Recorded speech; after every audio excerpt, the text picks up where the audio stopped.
Emmanuel Rahm and Hillary Clinton, both in a little bit of political trouble, and some recent underreported threats of the Islamic State against Christians. This and much more. I'm Randall Terry. This is Voice of Resistance.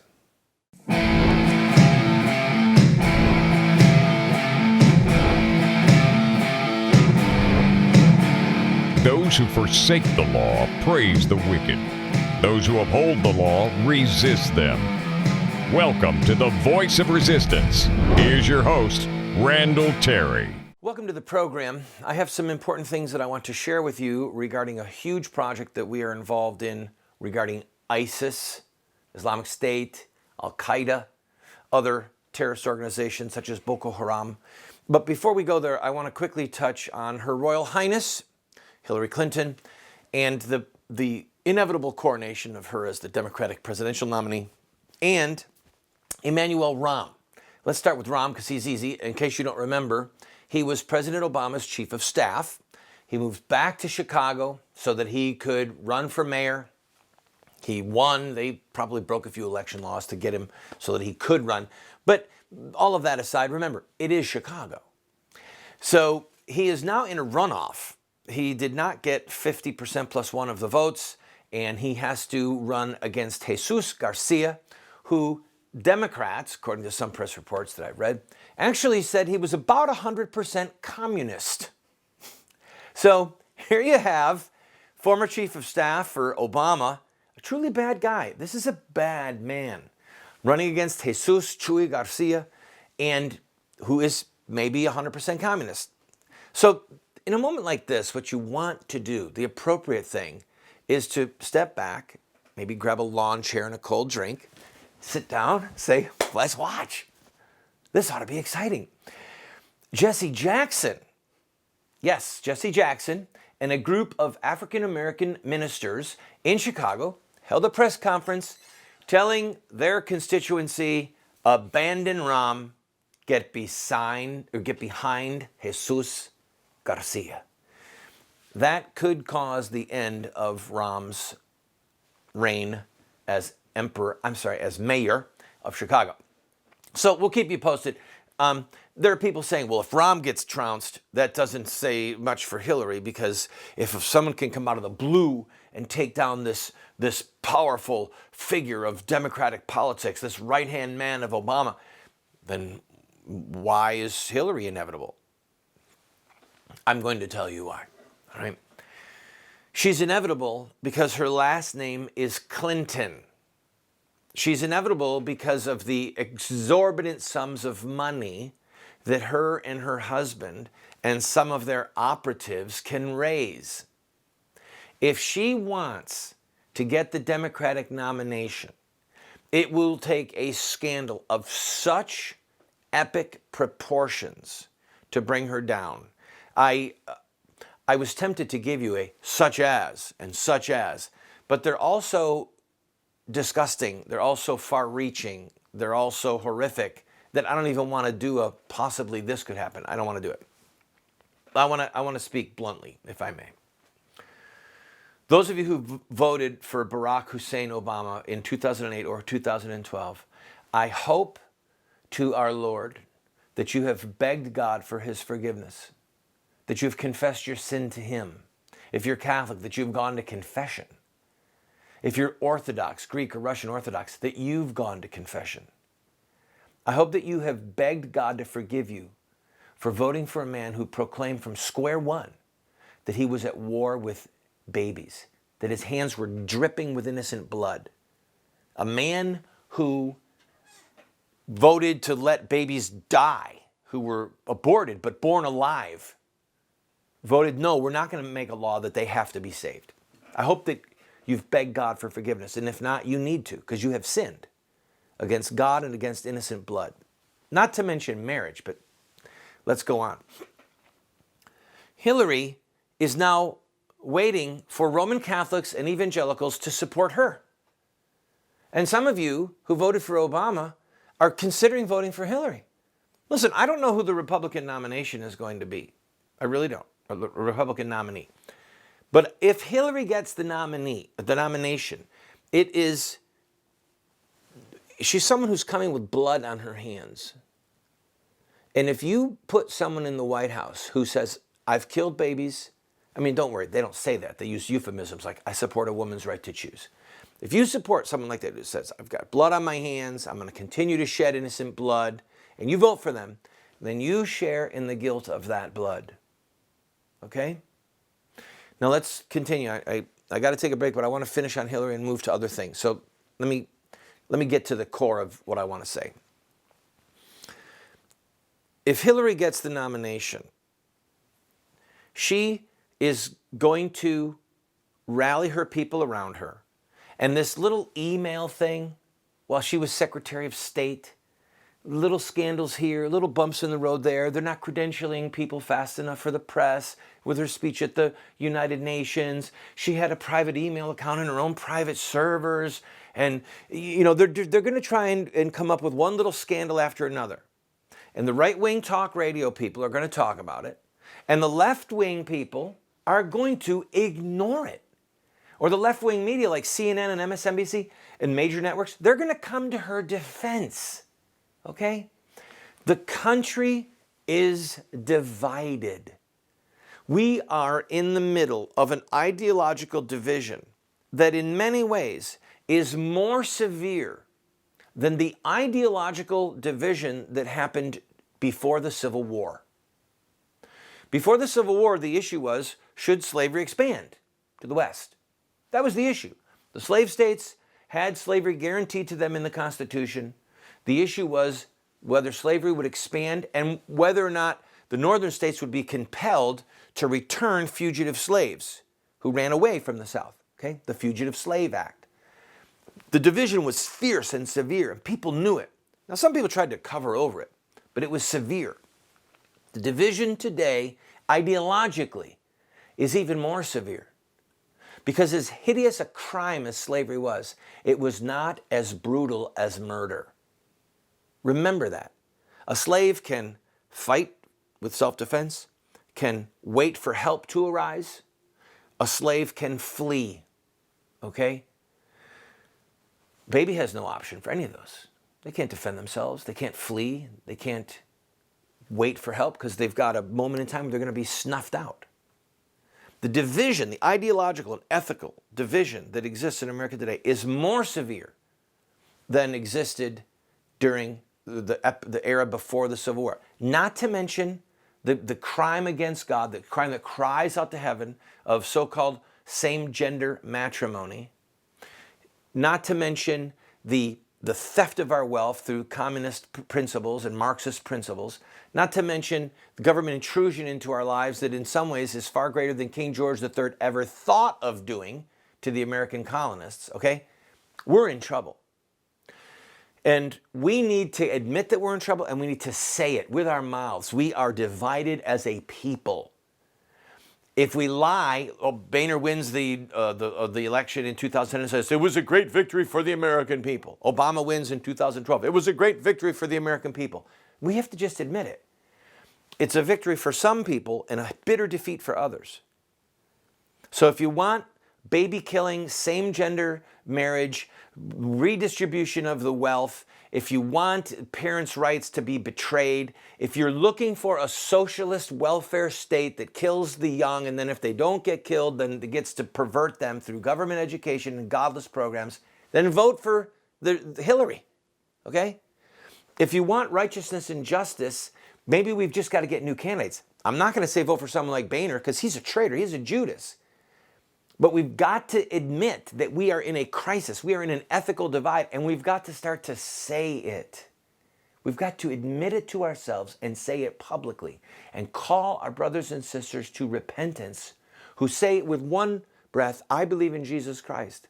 And then in the next breath, live out their lives like communist, socialist, godless pagans. I mean, don't get me wrong. They cloak it with nice Christian words. But the end game is still the same. Dead babies and a betrayal of God's law. I'll be right back with some good news about ISIS. No, it's not good news. It's hideous news.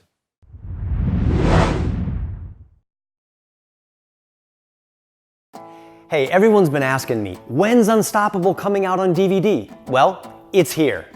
and I have created my own deluxe signature version of Unstoppable that contains not only the movie, but over 5 hours of additional curriculum and study guides for your family. It's perfect for your homeschool, educational facility, small group Bible study, and family devotions. And I'm going to share with you some of the spiritual warfare that surrounded the release of this film. This box set also includes extended scenes, new music videos, the inside scoop on the whole Facebook controversy. So what are you waiting for? I made this special version with my family in mind, and I know your family will be blessed by it too. Unstoppable 2.0 Deluxe Signature Version, available only here at KurtCameron.com. I can't wait for you to experience what's inside.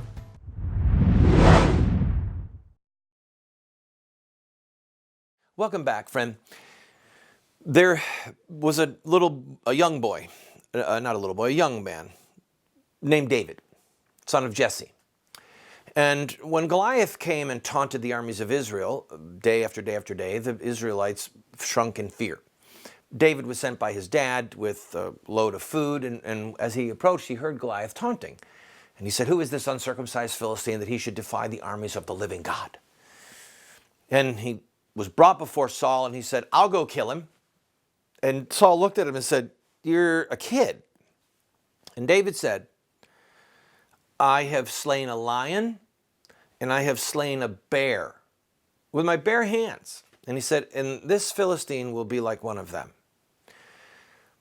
Was David bragging? I don't think so. He was simply telling a fact, okay? He was saying, "Look, Saul, I admit that this looks a little suspect, but just hear me out. A bear came in and tried to get one of the sheep. I killed it. A lion came in and tried to kill one of the sheep. I killed it. And I can kill this guy." So he was giving his credentials. He wasn't bragging. He was just giving his credentials, all right? I'm going to follow David's example for one brief moment with credentials. Islam is a hot topic in the news right now. Islamic terrorism is a critical topic. And it's more than just a topic with the Christians and other individuals who are being butchered around the world, okay? Burned alive, their daughters taken captive and turned into sex slaves. I mean, this is not an academic debate for those people. So when something like that happens, you have people that are like, "Me too. Me too. Yeah, I know what I'm talking about." You'll see this rash of little books and booklets and flyers released. You can go to Barnes & Noble and find drivel, absolute drivel on Muhammad, on Islam. And what marks these people is that they don't know what they're talking about. They have not killed a lion. They have not killed a bear, to refer back to David. They don't know what they're talking about. So I was in a similar boat. And here, this is going to be sort of a challenge to you, all right? In fact, here's what I'm going to do. I'll tell you about my boat. And I want to, if I could just not reach off camera. I'm going to do this. This is The Life of Muhammad. We'll show that on screen. All right. This is the single most important volume, big fat book, as a biography of Muhammad's life. That was written by Ibn Ishaq. This is The Life of the Prophet Muhammad by Ibn Kathir. This is a 4-volume set. And this is for some English-speaking Muslims, this is a standard for Muhammad's life. And what differentiates this from Ibn Ishaq is that he quotes Ibn Ishaq, and he quotes many other hadith, and he even incorporates sometimes Al-Tabari. And this is the history of Al-Tabari. This is a part of a 39-volume set that only recently was published in English, okay? The history of Al-Tabari is 39 volumes. Al-Tabari is considered really just about universally as the best Islamic historian for early Islam, all right? I own all of these sets. I have poured hundreds and hundreds of hours into studying these writings.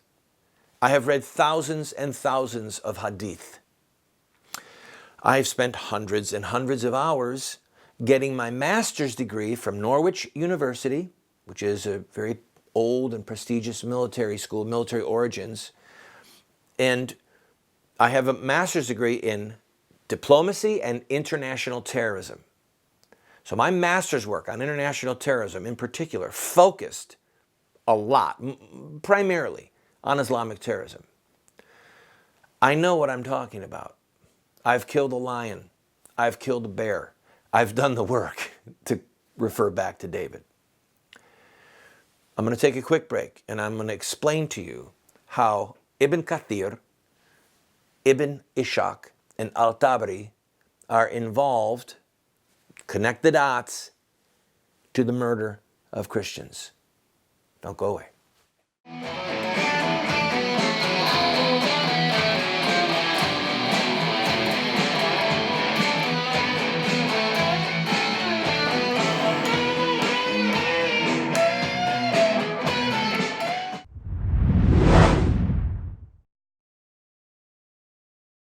Do you want to get America out of the hands of wicked and unjust men and women who are destroying the republic before our eyes, and put leadership back into the hands of righteous men and women so that we don't die as a nation?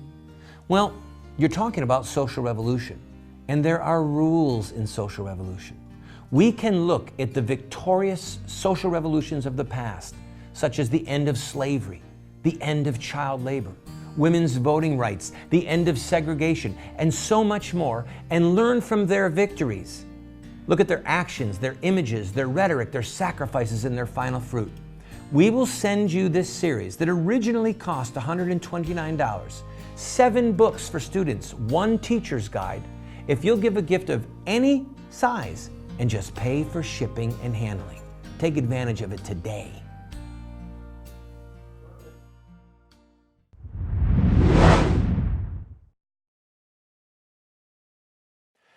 How is Al-Tabari, the man who wrote this history of Islam, or how is Ibn Kathir, who lived 700 years ago, Al-Tabari was over 1,000 years ago, how is Ibn Ishaq, who lived over 1,000 years ago, how are these men connected to the murder of Christians, to the decimation of churches, to hostage taking, to the beheading of hostages?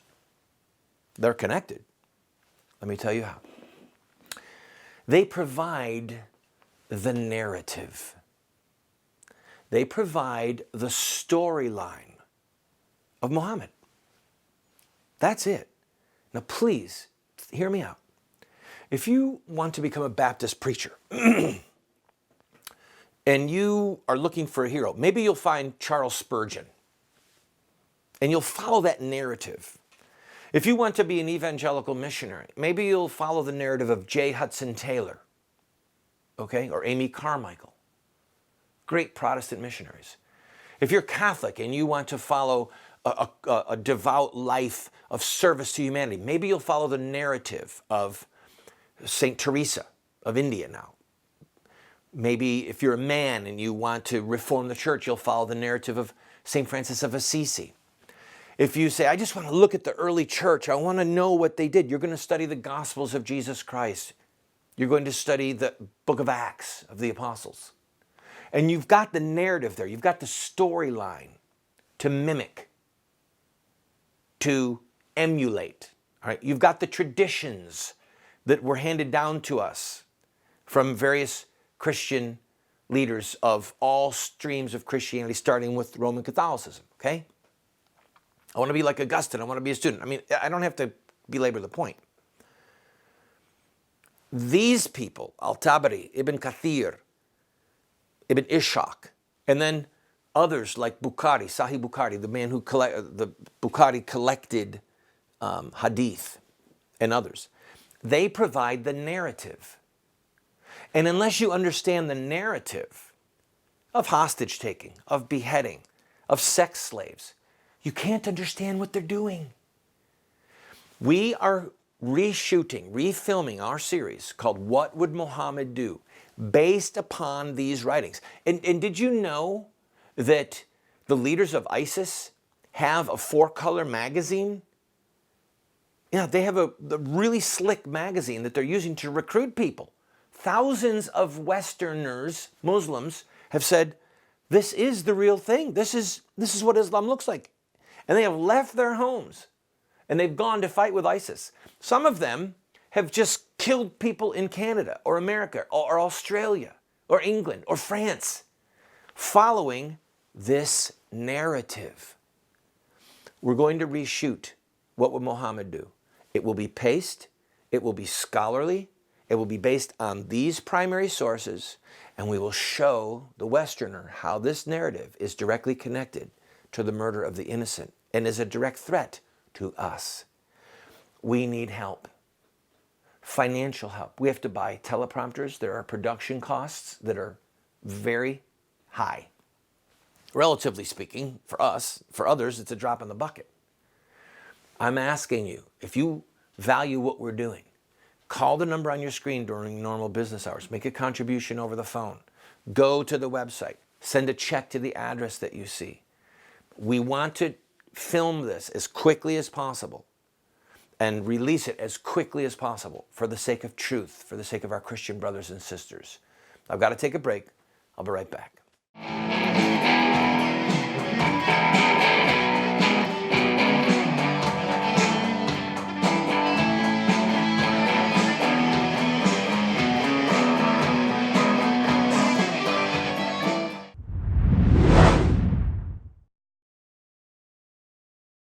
Friend, we are in the middle of a critical project and I need your help. We are going to reshoot the television series, What Would Muhammad Do? Understanding Islamic terrorism from the traditions of Muhammad. But to do this, we need to have these 2 teleprompters. There's just too much data that has to be accurately communicated for me to do it from my memory. The cost is just under $3,000. As a thank you for your help, the first 50 people who call or go online to give a contribution, we will send you these books and this DVD series. There's over $150 worth of product there. It will be yours as our thank you to you for a gift of any size. Some of you can give 100, some of you can give 500. I'm asking you, for the sake of the lives of the Christians that are being snuffed out around the world at the hands of Islamic terrorism, be as generous as you can.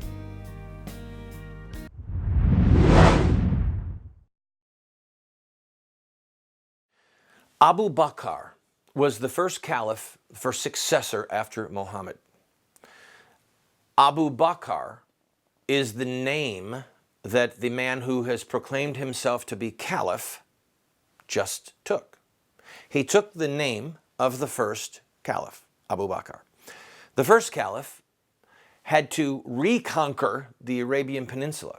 There was an apostasy that happened. People said, oh, Muhammad's dead, let's leave Islam. Abu Bakr said, no, you don't.